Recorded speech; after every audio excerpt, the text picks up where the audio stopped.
Hey guys, so we're gonna do a review of Going in Style, the new movie starring Morgan Freeman, Michael Caine, and Alan Arkin, three older guys who get screwed over by their bank, so they decide to rob it. So this is my friend James. Pleased to meet you. Be nice to him because he's a nice person, and he drove us to the movies. Thank you for the recognition. I take it with pride. Yeah. What did you think of this movie? Like, just first, like, did you like it? Did you not like it? I thought the movie was really enjoyable. I thought it covered basically everything I enjoy in a cinema. I really enjoyed the characters. I enjoyed hearing about their lives. I enjoyed seeing their motives, their goals, everything. Their hopes to rob a bank. Quite a strange one, isn't it? Well, it's like my favorite. Okay, out of the three, my favorite was. I thought it was Michael Caine's character. What's his name? Joe.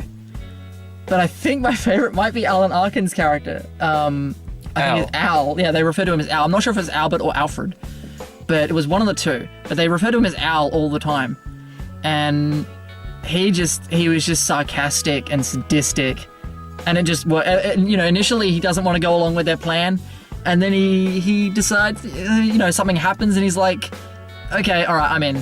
And then my favorite scene in this movie is the three-way phone conversation between the three dudes, because Morgan Freeman's character and Alan Arkin's character both live in the same apartment, I guess. And so they're both in separate rooms, and they're both on the phone with Michael Caine's character, who lives across the road from them, and they're all on the phone to each other at the same time. And that's my favorite. It's a really funny scene, and there's some great humor back and forth between the three of them. And that's what's great about it. That's my favorite bit about this movie, is the chemistry between the three leads. Was there anything you didn't like about the movie? They were talented actors. I suppose there are a few things I could nitpick. Overall, personally, I'd give it maybe around 8. Okay. My personal score. While it was good, I felt that the movie was a little bit lacking in various areas. I suppose it didn't have as much pizzazz or flair as a lot of other films that I've seen. I think it needed something else.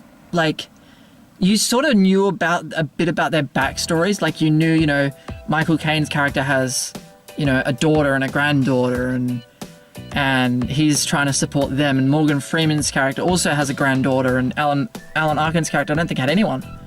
No, but he did eventually find someone with whom he spent his time. That's true.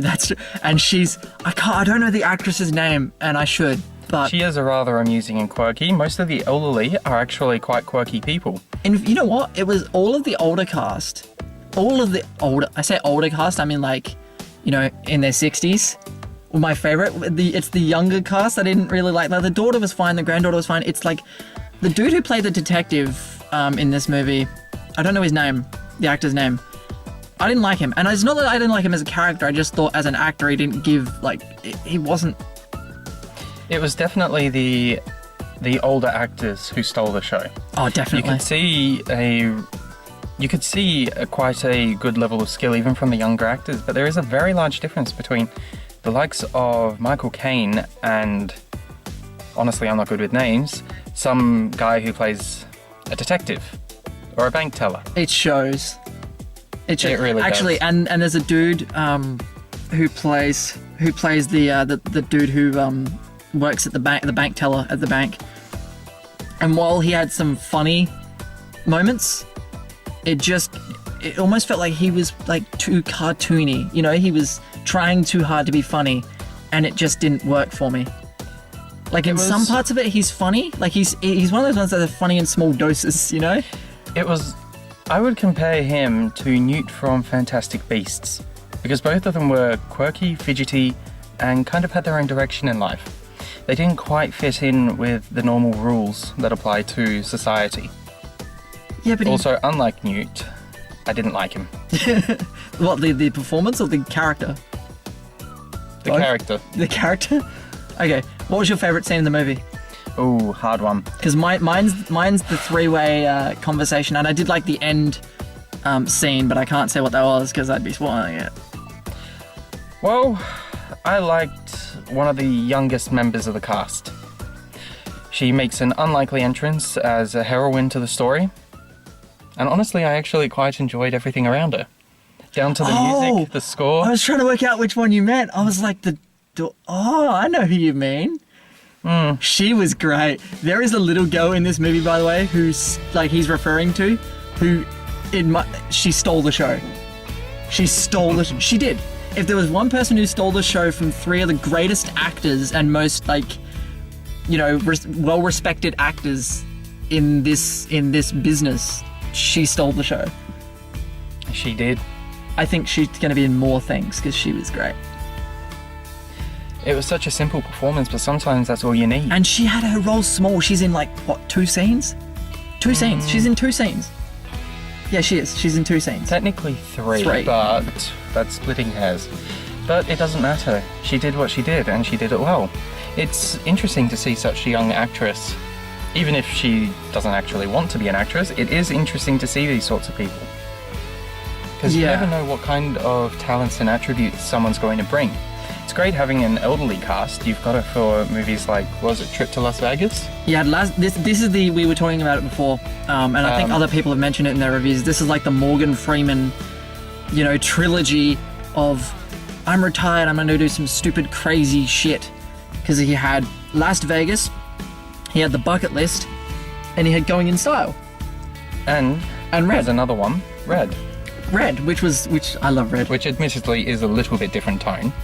But it still showcases his degree of skill. I was going to say something else that I didn't like. Well, not that I didn't like. I have a nitpick. Towards the end, it's like you're like, okay, this movie can finish now. This movie can, and they keep going. Just a little bit too long. I felt like, like multiple endings kind of thing. You think it's over, and then it's not, and then there's another bit, and then there's another bit.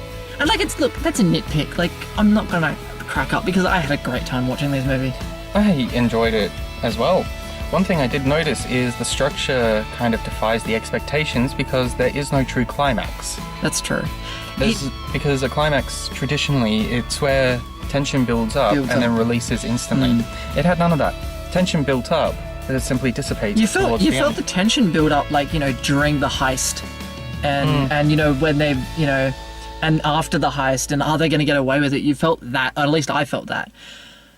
But you know what? This movie had a sitcom feel, and it should have, because it's directed by Zach Braff, who was in Scrubs. Have you seen Scrubs? Haven't seen any of Scrubs? Little bits. Little bits. It's directed by him. Really? Yeah. So that's why it had a sitcom feel. But I think we've said pretty much everything. You give it an 8 out of 10. I think I'm going to agree with you. I think I'm going to say 8. I mean, overall, some of the places the scenes were shot, I thought, were a little dull. Yeah. There's a puppy in this movie. Yes, there is a puppy. And I love puppies. The puppy is a criminal. Puppy is a criminal. Puppy's an accessory to a crime. It is. If you guys haven't seen Going in Style, go and see it in style because it's funny. And if you're wondering why we're doing this in a car, it's because, well, it's like nearly 10 o'clock at night and we just got back from seeing it and I felt like doing it in a car. So where else to do it? It's different and I like different. So thank you for watching. If you haven't already, subscribed. Otherwise, I'm going to send a very cute puppy to your house and it will bite you. So thank you for doing the review with me. Not a problem. See you guys later.